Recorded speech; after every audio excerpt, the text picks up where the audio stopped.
निराकार साकार तू जग के पालनहार है बेअंत महिमा तेरी दाता अपरंपार परम पिता परमात्मा सब तेरी संतान भला करो सबका प्रभु सबका हो कल्याण भला करो सबका प्रभु सबका हो कल्याण। सतगुरु की साजी नवाजी परम सत्कारी साध संगत जी, प्यार और सत्कार से बोलना। सतगुरु माता सुदीक्षा सविंदर हरदेव जी महाराज की जय। निरंकारी राजमाता गुरु बचन अवतार की जय। साध संगत, आज आप सभी संत महात्मा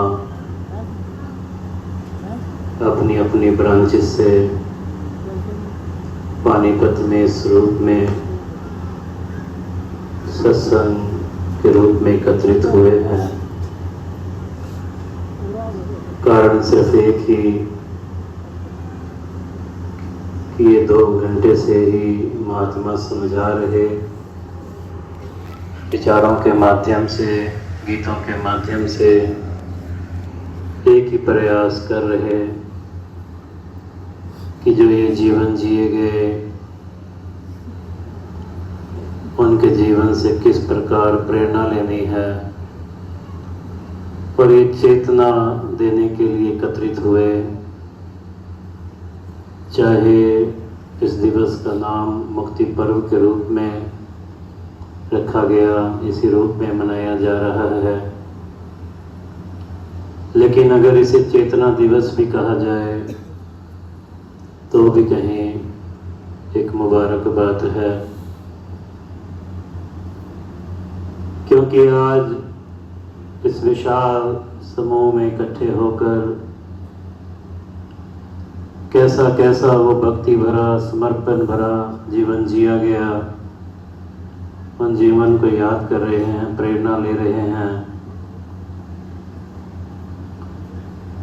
किसी ने शहनशाह बाबा अवतार सिंह जी महाराज से पूछा, एक गुरसिख ने, कि सच्चे पातशाह अब तो आपने ये निरंकार का ज्ञान दे दिया है, अब तो ये जीवन में रोशनी आ गई है, तो अब चिंता किस बात की, अब भय किस बात का, अब डर किस बात का। शहनशाह जी बेड पर बैठे थे, लाइट जल रही थी और स्विच ऑफ कर दिया। गुरसिख कह रहा है कि सच्चे पातशाह कितना अंधेरा हो गया है। कह रहे हैं अंधेरा कहाँ, अभी तो यहाँ रोशनी थी कि स्विच ऑफ कर दिया गया। यही समझाने का प्रयास किया कि जब तक मैं इस परम ज्ञान से जुड़ा रहूँगा, इस निरंकार के सिमरन से जुड़ा रहूँगा, सतगुरु की सिखलाइयों से जुड़ा रहूँगा, साथ संगत से जुड़ा रहूँगा, तो ये रोशनी कायम रहने वाली है। जितना जितना मैं कहीं से दूरी तय करता जाऊँगा, बेमुख होता जाऊँगा, फिर वही अंधकार, फिर वो कहीं शैतानी ताकतें, फिर कहीं वो दुस्वप्न, कहीं वो अनचाही इच्छाएं पल पल इस मन में पनपती रहेंगी, कि जब तक ये कहीं दास भावना से मन युक्त नहीं रहेगा, तब तक कहीं ये अहंकार से भरा रहेगा, तब तक ये अंधकार में ही ठोकरें खाता रहेगा। इसी और ही ये प्रयास किया जा रहा, प्रेरणा लेने का भी ये कारण जो जीवन जिए गए, वो महान विभूतियाँ, महान शख्सियतें एक ऐसा भी समा रहा कि जैसे कहा कि अभी वो कढ़ाई को लात मार दी बाबा शहंशाह बाबा जी ने, कि कहीं यही समझाने का प्रयास कि ये दुनिया के कार्य तो खत्म होने वाले नहीं हैं, ये तो कहीं वो लिखा भी जिंद मुक जानी कम नहीं मुकने, कि ये शरीर चले जाने वाले हैं लेकिन ये काम खत्म होने वाले नहीं है, कि जिस काम के लिए तू आया है वो काम मुका ले, वो कहीं अपने सिरे वो बात चढ़ा ले, वो काम पूरा कर ले। इसी और ही ये रब्बी वाणियाँ, ये रब्बी लोग, अवतारी लोग कहीं उसी और ही इंसान को जोड़ने का प्रयास करते रहे। जिक्र हुआ है आज का दिवस का कि कहीं अगर 90-95 सालों का इतिहास मिशन का पेशावर से ये शुरू हुआ, 1929 में बाबा बूटा सिंह जी महाराज कैसे उस वक्त ये लड़ी जुड़ती गई, योग ध्यान सिंह जी, प्रधान लाभ सिंह जी, डॉक्टर देशराज जी, राम शरण जी, कि ये इकट्ठे होते शाम को अपने अपने, कोई बेकरी चलाने वाला, कोई कहीं हाथों से कार्य करने वाला, कि सारे कार्यों को निपटा कर शाम को कहीं इकट्ठे होना, गुरु चर्चा करने। बाबा बूटा सिंह जी महाराज की धर्मपत्नी गुणवंती जी, माता गुणवंती जी, कि वो लंगर की व्यवस्था करने, सबके लिए खाने का प्रबंध करना, वो सारा फिर समाज सेवाओं में बीत जाना, अनेकों अनेकों आशीर्वाद देना महात्माओं को। और साध संगत कहीं 13 मई 1948 को पहाड़गंज में इस नश्वर शरीर को त्यागा। बाबा अवतार सिंह जी महाराज, माता बुधवंती जी, कहीं जब सतगुरु बाबा बूटा सिंह जी महाराज ने कहा कि आपने अब हमारे साथ रहना है, कि सभी ओर से कितने कितने रिश्ते नाते सब त्याग दिए, निभाया उनको भी, लेकिन गुरु को कहीं प्राथमिकता दी, सतगुरु के साथ रहना शुरू कर दिया। माता गुणवंती जी ने कई छोटी बहन सा प्यार दिया माता बुधवंती जी को। बाबा बूटा सिंह जी ने जब कहीं शहंशाह बाबा अवतार सिंह जी को गुरु रूप में कहीं प्रकट किया, सतगुरु प्रकट हुए,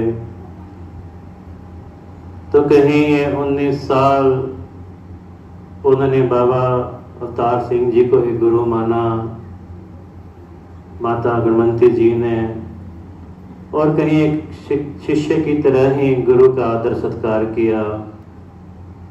और साथ संगत माता बुधवंती जी का जिक्र हो रहा है 15 अगस्त 1964 को, जब इस नश्वर शरीर को त्यागा, सेवा दल की रैली चल रही, 15 अगस्त का समागम, रैली समाप्त हुई, सेवा दल के अधिकारी थाली में लंगर सजा कर लाए, वो लंगर ग्रहण किया। 2 बहनें पास में, एक बहन को थाली लेने धोने के लिए भेज दिया, एक को कहीं पानी लाने भेज दिया।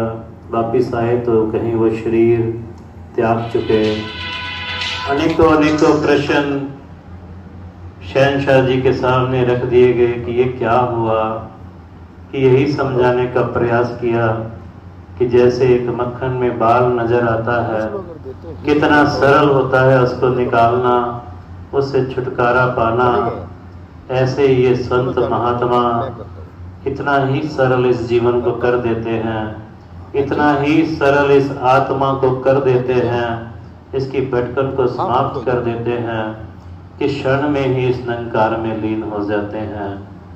कि ऐसा संतों महात्माओं का वो जीवन, कि फिर उस दिवस का भी अभी जिक्र हुआ कि वो माता बुधवंती जी जगत माता के रूप में उस दिवस को बनाया जाता, कि उनको जो ये जगत माता कहा जाता, कि ऐसे ही नहीं कि निरंकारी मिशन ने एक टैग लगा दिया कि जगत माता, कि उनकी सेवाओं का प्रताप, कि बेटा जो कहीं स्वरूप सिंह कहीं शरीर छोड़ गए रात को, और सुबह घर में महात्माओं का आगमन सत्संग, और माता भगवंती जी चेहरे पर कोई शिकन नहीं कि उसी तरह ही चाय बना रहे हैं, महात्माओं की सेवा कर रहे हैं।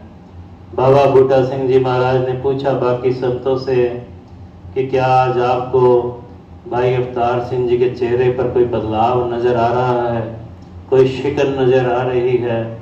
कहने लगे नहीं, ये तो बिल्कुल वैसे ही हैं जैसे पहले सेवा करते हैं। कहते कि यही एक गुरसिख की पहचान है कि अंदर बेटे का शरीर मृत शरीर पड़ा है, कहीं दोनों ने उस ममता से ऊपर उठकर इस निरंकार को तवज्जो दी है, आप संतों महात्माओं को तवज्जो दी है। तो कहा शहंशाह बाबा बूटा सिंह जी महाराज ने कि कहीं भगवंती माता जी को वो बूढ़ा कहकर बुलाते, कहते बूढ़ा आज तूने कितने मान सम्मान से जो तुझे प्राप्त हुआ, तूने इस निरंकार की वस्तु बिल्कुल सहजता से उसको वापस कर दी है। समय आएगा ये जगत तुझे कहीं सारे संसार के बच्चे जगत माता के रूप में जानेंगे कि साथ संगत वो जगत माता के रूप में प्रकट हुए। और साथ संगत 1969 का भी जिक्र हुआ, शहंशाह बाबा अवतार सिंह जी महाराज जब कहीं इस रूहानियत में लीन हुए, इस निरंकार रूप को कहीं उन्होंने धारण किया, तो वो भी उसके पश्चात ये दिवस कहीं शहंशाह और जगत माता भगवंती के रूप में मनाया जाने लगा। और कैसे बाबा गुरबचन सिंह जी महाराज ने ये संतों को, ये साध संगत को सिर का ताज ऐसे ही नहीं माना। प्रधान लाभ सिंह जी जिनका जिक्र हुआ 1979 में जब उन्होंने शरीर त्यागा, तो कहीं फिर ये संतों की तरफ ये दिवस को मोड़ दिया, मुक्ति पर्व का नाम दे दिया गया। सत्संगत ऐसे वो जीवन रहे, ऐसे वो कहीं जहाँ एक एक संत का वो ध्यान रखा जाता, एक एक कहीं संत को माँ का दुलार दिया। कहीं सतगुरु ने कैसे उन संतों का ध्यान रखते हुए कि नहीं तो ये आज भी अनेकों अनेकों दिवस देखते हैं कि उन्हीं के नाम पर कोई देश के लिए जी गया, कहीं कोई इतिहास में कोई आविष्कार कर गया, लेकिन ये पीर पैगंबर ये रूहानियत से भरे हुए जीवन कहीं समर्पित ही रहे। कैसे संतों को वो दिवस समर्पित किया। और साथ संगत ये अगस्त का महीना 5 अगस्त 2014 का वो दिन जब सतगुरु माता सविंदर हरदेव जी महाराज ने इस नश्वर शरीर का त्याग किया। हम सब जानते हैं जब बाबा हरदेव सिंह जी महाराज का रुखसत हुआ, इस निरंकार में जाना तय हुआ, कैसे हमारे चेहरों पे वो उदासी, मनों में उदासी कि वो आंसू रुकने का नाम नहीं ले रहे। सतगुरु माता सविंदर हरदेव जी प्रकट हुए और कितनी वो ठंडक प्रदान की। 2 सालों में अनेकों शारीरिक कष्ट भी उठाए गए, कहीं वो पीड़ा भी उठाई गई, लेकिन कहीं संगतों को प्राथमिकता दी। जहाँ पर भी समागम होना, सत्संग होना, कि वहाँ पहुँचना, शरीर से ऊपर उठकर कहीं वो भक्ति को अहमियत दी, वो जीवन जिया गया। और हमने देखा बाबा जी के जाने के बाद अनेकों अनेकों नेगेटिविटी, अनेकों अनेकों तर्क वितर्क, अनेकों अनेकों भाव संतों के हृदय में, कई वैर नफरत वाले भाव भी देखने को मिले। लेकिन कैसे वो ठंडक दी, कहा ये निरंकार अपने आप सब कुछ ठीक कर देगा, आप सिर्फ और सिर्फ सत्संग से जुड़े रहें, सिर्फ और सिर्फ इस निरंकार से जुड़ना है, कोई नफरत वाले भाव नहीं। कि कहा कि बाबा हरदेव सिंह जो प्यार का मुजस्सम, कि वो प्यार ही बांटते रहे, हमने भी प्यार बांटना है, कोई नफरत वाले भाव नहीं रखने। कि एक महात्मा ने उनके जीवन को भी कहीं और तरीके से समझाया कि लाइनों में लगे होते कि कहीं एक बच्चा कहीं प्रार्थना की सतगुरु माता जी के चरणों में कि कहीं माता जी हृदय में दिल में एक छेद है, डॉक्टरों ने ऑपरेशन बताया है, कि कहीं माया नहीं है, क्षण में कहीं उस माया का इंतजाम किया, ऑपरेशन का इंतजाम किया। कोई लाइन में लगा हुआ है, कहीं आंखें कहीं कमज़ोर हैं, ढंग से देख नहीं पा रहा, बुलाया क्या हुआ है, मोतियाबिंद हुआ है, कहीं वो ढंग से देख नहीं पा रहा, ऑपरेशन नहीं करवाया, माया नहीं है, ऑपरेशन कराया। पढ़ाई बच्चों की अधूरी रह गई है, फीस नहीं है, फीस भरी है। कि अनेकों बार ये मन में भाव आ जाते हैं कि मैं यहाँ नमस्कार ये माया रूप में क्यों करनी है। कि अनेकों बार मन में कि एक अच्छा इंसान बनने का भाव, कि कोई आस पड़ोस में दाएं बाएं दिखता है तो सेवा मैं उसकी करता हूँ, लेकिन हमेशा वही दान वही सेवा सर्वप्रिय होती है जो सतगुरु के हुक्म में है। कि हो सकता है मेरे पड़ोस में कोई बीमार है, मेरे पास उतनी माया नहीं कि मैं उसको ऑपरेशन करा पाऊँ, कितनी माया नहीं किसी को पढ़ा पाऊँ, किसी की मदद कर पाऊँ, लेकिन यहाँ वो 1 रुपया कहीं जो चरणों में समर्पित करते हैं, फिर वो सतगुरु के कहीं वो अनेकों बार महाभारत में भी हमने देखा कि जब वो जंगल में रहते पांडव, कहीं वो महात्माओं का आगमन हुआ, संतों का आगमन हुआ, खाना खाने का बात हुई, कहा कि स्नान करके आते हैं। अब वो खाने का कुछ है ही नहीं, कैसे वो भगवान श्री कृष्ण ने एक दाना खाया और सारे ही कहीं उनका पेट भर गया।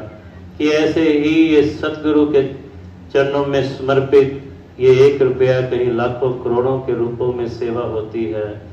कि कहीं मुझसे तो वो सेवा करते हुए अनेकों भूले भ्रांतियां पैदा हो सकती हैं, अहंकार आ सकता है, लेकिन जो समर्पित भाव से सेवा यहाँ हो जाती है, सतगुरु के चरणों में पहुँच जाती है, फिर ये अपने आप कहीं सारे कुल संसार कायनात को कहीं सजाने का प्रयास करते हैं। कि ऐसे वो जीवन मुबारक के पात्र है। कि राज माता जी का भी जिक्र आता है, 29 अगस्त 2011 को उन्होंने भी इस नश्वर शरीर को त्यागा। कैसी वो ममता मई माँ हम सब जानते हैं।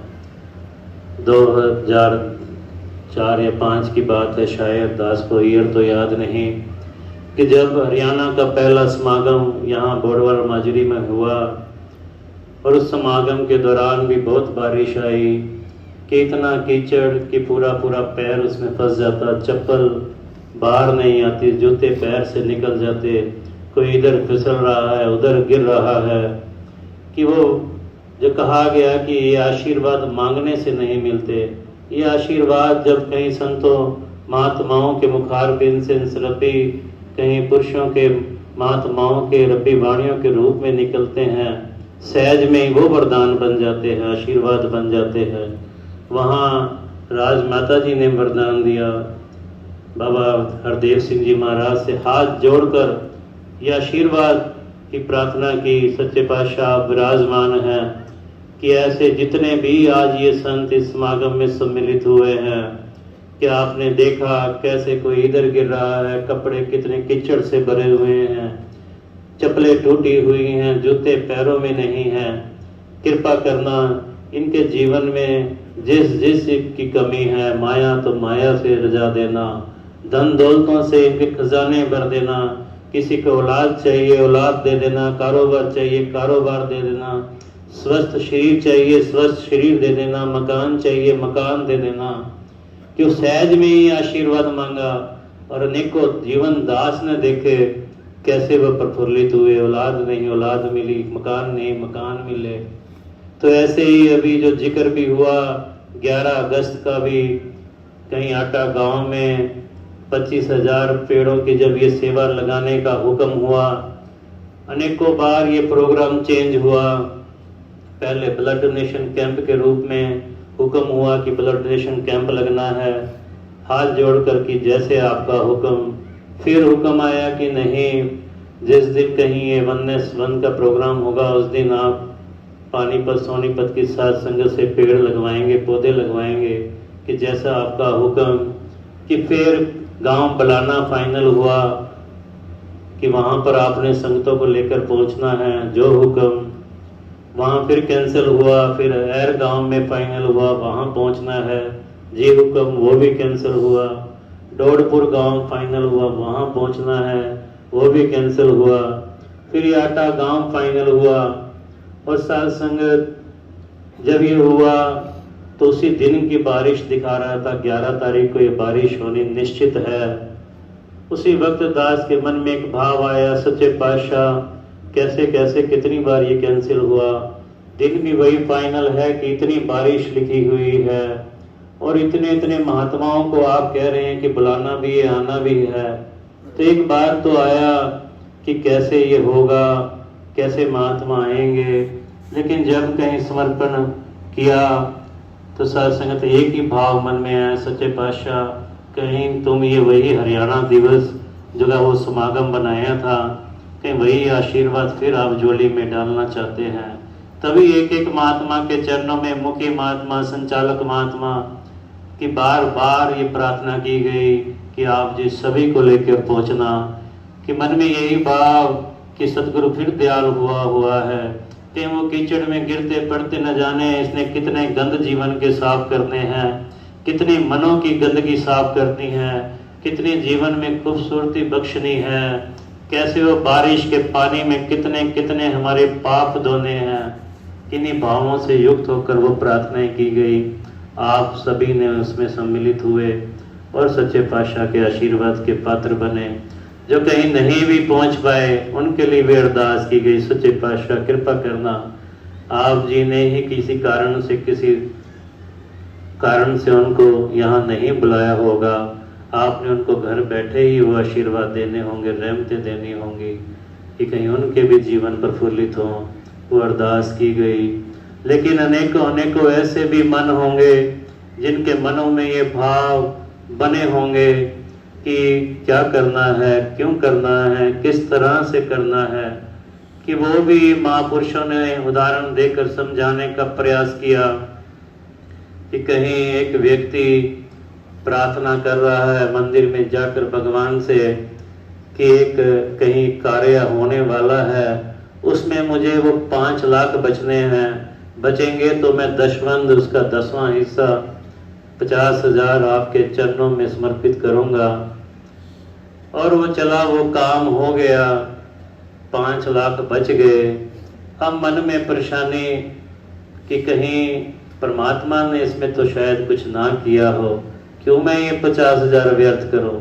लेकिन एक डर भी कि अनेकों बार ये भक्ति डर के कारण कि मैं ये नहीं मानूंगा तो पता नहीं क्या हो जाएगा, कि वो फिर एक और डर भी, नहीं कुछ तो देना चाहिए, कि 5,000 ही दे देता हूँ कि कहीं परमात्मा तो दयाल है, कोई नहीं 5,000 में ही मान जाएगा। फिर मन चतुराइयाँ करता है, मंदिर पहुँचा कि परमात्मा मैं कैसे इस भाव को रखूं कि क्या मेरा है क्या तेरा है, कि एक वो लाइन लगा दी, रेखा खींच दी और कहा कि जो रेखा के उस तरफ गिर गए वो आपके, जो इस तरफ गिर गए वो मेरे। क्यों प्रयास अपनी होरी घेरने का किया गया, कहीं वो कहीं 500-700 उधर गए। कहा कि ठीक है, अब तो ये आपकी मर्जी से हुआ है। कि ऐसी चतुराइयां भी ये मन कि उसके पीछे एक और व्यक्ति, क्योंकि जैसा महात्माओं ने कहा कि आपके जीवन से अनेकों अनेकों प्रेरणा लेने वाले बैठे हैं, पीछे एक और, उसने एक और कहीं और दिमाग लगाया, कह रहे कि परमात्मा रेखा लगाऊंगा तो तेरे और मेरे बीच में एक दरार है, तेरे और मेरे बीच में तो कुछ है ही नहीं, कि मैं काम करता हूँ, मैंने भी कुछ काम आपसे प्रार्थना की थी, मेरा भी काम हुआ है, मैं ये माया ऊपर फेंकूंगा, जो ऊपर रह गई वो आपकी, जो नीचे आ गई वो मेरी, क्यों सारी माया ने ही नीचे आना था। तो साध संगत ये चतुराई, ये चालाकी मेरे मन के किंतु परंतु कहीं मुझे परेशानी में ही डालने वाले हैं। जिन्होंने हुक्म माना, जिन्होंने कहीं समर्पण भाव दिखाए, उनके जीवन की चर्चा हो रही है, प्रेरणा लेने की बात हो रही है। और साध संगत सिर्फ इंसान का एक ही कारण, इंसान कि मैं देखते हैं समाज को, संसार को, कि मैं अपने बच्चे से परेशान हूँ, पत्नी से परेशान हूँ, कहीं पति से परेशान हूँ, सास से परेशान हूँ, ससुर से परेशान हूँ, कि वो अनेकों अनेकों परेशानियों का कारण मैं दूसरे को ही बताता चला जा रहा हूँ, लेकिन वो परेशानी का कारण सिर्फ एक ही संतों महात्माओं ने कहा, वो है मेरा मोह।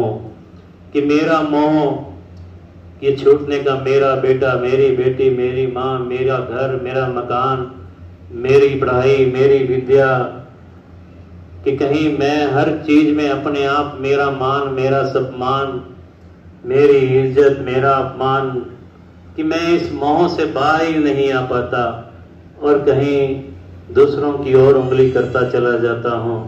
और जिन्होंने कहीं इन पक्कों का संग किया कि राजमाता जी के पास कमलजीत जी गुजर रहे, कि बुलाया, कहाँ जा रहे हो? कहते बाबा गुरबचन सिंह जी महाराज ने बुलाया है। किस लिए बुलाया है? कि वो एक बस में झगड़ा हो गया दो महात्माओं का, बाबा जी तक बात पहुंची है, मैं वहीं था, बाबा जी ने बुलाया है कि क्या हुआ था। कि कहीं यही समझाया कि बाबा जी जब पूछे कहना मुझे तो कुछ पता ही नहीं है सच्चे पातशाह, बख्श देना, मुझे तो कुछ नहीं पता, मेरे तो सामने हुआ ही नहीं, बख्श देना हजूर।